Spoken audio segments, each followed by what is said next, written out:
你好，欢迎来到第11届 HLF。Venim Bonbon à 11th HLF。你好，欢迎来到第11届海德堡桂冠论坛。Bonjour et bienvenue au 11e HLF Forum.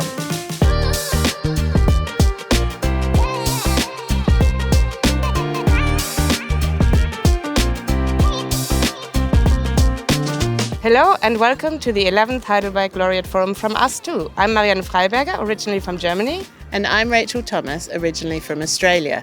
And we're bringing you a video diary from this year's HLF. Those were some of the 200 brilliant young researchers from over 50 countries around the world who've come together with the laureates of the biggest prizes in mathematics and computer science to share ideas and learn from each other. Let's join the fun and games.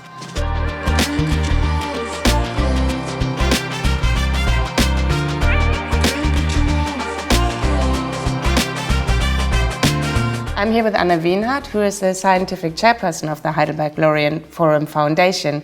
Anna, what are the highlights of this year's program? First of all, I think they're the contributions by the laureates, and we will get almost 20 of the 25 laureates on stage with the laureate lectures, but also with these shorter talks, the Spark sessions and the lightning talks, which are just a very few minutes. We have the Lindau lecture by Konstantin Novoselov on materials for the future, which I'm really excited to hear. And one of the highlights for me is the poster session where 30 of the young researchers can really present their own research and tell us what they are interested about. One of the highlights I'm really looking forward to are the hot topic sessions on Tuesday afternoon. This year there are two hot topics, as you said. One of them is about the paradox of artificial intelligence. What is that all about? Yeah, so we all know that AI is very good at many things and have seen a tremendous increase of what systems like ChatGPT can do. But we also realize that it's not good at some very basic things, which every child knows how to do. And so in this hot topic, we bring together people from psychology, in particular child psychologists, computer scientists and mathematicians to discuss about how humans learn, how do machines learn, and how can we do and learn how to connect machines and humans in the best way for the future. Well, that's fascinating. Now, the other hot topic is also very cutting edge and very urgent. It's the climate crisis. What do mathematics and computer science have to contribute to beginning to solve that problem? Yeah, so I think this is right on the topic and the discussion we are going to have on Tuesday afternoon. It will be a panel of people from climate science, but also mathematicians who moved into climate science or Earth system science and who use tools from mathematics, data science, machine learning, both to do models, predictions, but also to look at the data and see how can we react as a society, and also what are the connection between climate change and, for example, extreme weather events. So the HLF is about bringing together young researchers from around the world with laureates of some of the most prestigious prizes in mathematics and computer science. What do you hope these two groups, the laureates and the young researchers, what do you hope they'll get out of the HLF? So for the laureates, I hope that they will be fascinated by the group of young researchers they meet. In particular, meeting young researchers really from all over the world. We have more than 50 nationalities present at the HLF, and this is something I think it's hard to find in a regular scientific conference. I also hope that the laureates will interact with each other, in particular across mathematics and computer science, and will enjoy that. Then for the young researchers, I think for them it's just a great opportunity to meet these distinguished mathematicians and computer scientists, but I also really hope that they will enjoy meeting each other and forming lasting bonds beyond this week here in Heidelberg.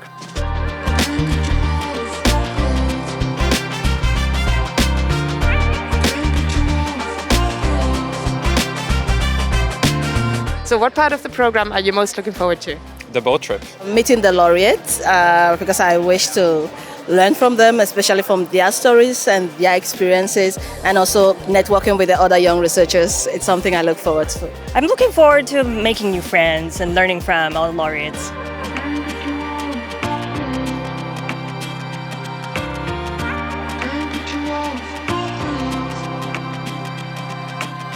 I'm here with Érika Roldán Roa from the Max Planck Institute for Mathematics and the Sciences and SCADS AI. Érika, I was lucky enough to play with the exhibit Fence Challenge you've brought to the Heidelberg Laureate Forum. Can you tell us about it? Yes, well, it's a citizen science project. This is one of the most important features, and also I think it's one of the examples of our attempts to democratize mathematics so that we can go beyond boundaries of the background needed to be able to understand the problems and to start getting the feeling of what mathematicians and computer scientists do. And because it's actually an open problem, very complex problem for us to know all solutions, then people around the world are actually getting their best scores saved, and then they try to improve it, and we can see these waves. I call them these waves of motivation and of the willingness to do mathematics. And you're part of a panel on Friday on sort of innovative ways to communicate science, and you've led outreach and education initiatives around the world. Is there a sort of shared theme or insight you've learned from that work? Yes, I will say it's a path of understanding inclusiveness and diversity in STEAM in general, science, technology, engineering, art, and mathematics. I will put there the emphasis on art because it allows also to democratize these fields of human knowledge. And in each part of the world that I have been developing, of course, with wonderful, incredible, genius also people with me, working with me. In each part of the world, I have seen different barriers. So, for example, in Mexico, there is colorism. There is also this huge economic gap that one needs to know where to go and what kind of technology to go. And for technology, I'm referring, sometimes we don't have electricity. So, but we have the technology of pencil and paper. So what kind of activities we could bring in such a way that they can have those experiences at the same level as if you had electricity and all the resources. Here is where one can realize that mathematics is truly for everyone, and it's not only our goal to say we want to inspire new generations to study a particular subject, is we want to help humanity to have back their right to enjoy and practice STEAM if they want.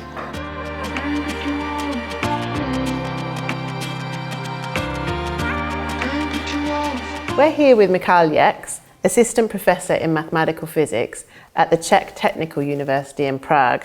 Now, Michal, as an alumnus of the Heidelberg Laureate Forum, you know we're always excited about what we get in our conference bags. And this year we got a pack of your new card game, Sci-me Logic. Can you tell us what the game is about? Yes, so the game is about scientific publishing and peer review process. Somehow it actually developed from a big board game which we are still developing, which is about a life of a scientist, but it's everyday life, which somehow actually all disciplines share in a sense. So we actually wanted to try to somehow make it shorter and quicker and focus at least on one aspect of a life of a scientist, and we found out that scientific publishing is actually one of those crucial elements in the life of a researcher.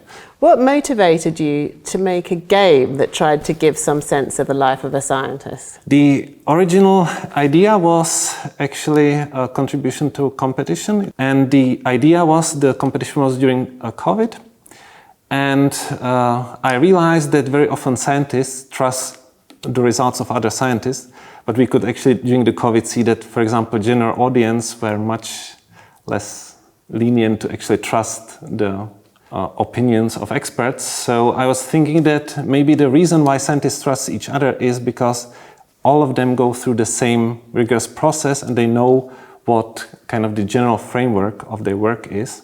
So I thought that maybe it would be a good idea to try to actually convey this message to a more broader public. And because people usually don't like to learn new things, so we try to find a way how to do it in a fun and somehow easy way, and we thought that a board game could be a good idea.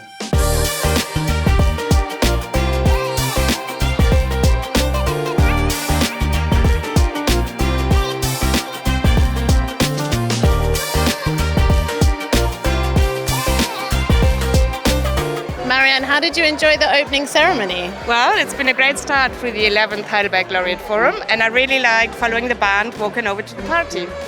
But tomorrow the programme starts in earnest with lectures by the laureates, including the special lightning sessions, where they give a one-slide, rapid-fire talk about breakthroughs of the past, challenges for the future, or give some advice to the young researchers. In the next vlog, we'll be talking to one of the laureates giving a lightning talk, Efim Selmanov. We'll be reporting on one of the hot topics, understanding the climate crisis, and we'll be meeting more people from this year's HLF. Shall we get back to the party? Let's go!